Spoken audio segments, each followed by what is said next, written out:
Hi అండి అందరికీ. బ్రెడ్‌తో ఒక స్వీట్ రెసిపీ చేసి చూపిస్తాను. ఇప్పుడు బ్రెడ్స్‌కి సైడ్‌కి ఉన్న బ్రౌన్ పార్ట్‌ని కట్ చేసుకోవాలి.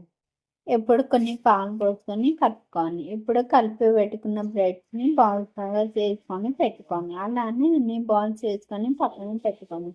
ఫస్టే అన్ని బాల్స్ వేసుకొని పక్కన పెట్టుకుంటే ఫ్రై చేసుకోవడానికి ఈజీగా ఉంటుంది. ఇప్పుడు ఒక కడాయి పెట్టుకొని ఆయిల్ పోసుకొని ఆయిల్ బాగా వేడాక చేసి పెట్టుకున్న బాల్స్ని ఒకటొకటిగా వేసుకోవాలి. ఆయిల్లో మంచిగా ఫ్రై చేసుకోవాలి.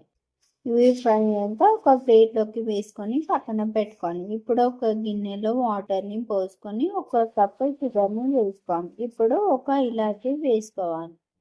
షుగర్ని మంచిగా ఉడికించుకోవాలి పాకం వచ్చే వరకు. పాకం వచ్చాక స్టవ్ ఆఫ్ చేసుకోవాలి. ఇప్పుడు చేసి పెట్టుకున్న బ్రెడ్ బాల్స్ని పాకంలో వేసుకోవాలి.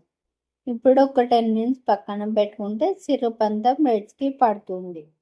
అంతే అండి, వేడి వేడి బ్రెడ్ గులాబ్ జామ్ రెడీ అయింది. నా వీడియో నచ్చితే ఒక లైక్ ఇచ్చి సబ్స్క్రైబ్ చేసుకోండి ఫ్రెండ్స్. బాయ్.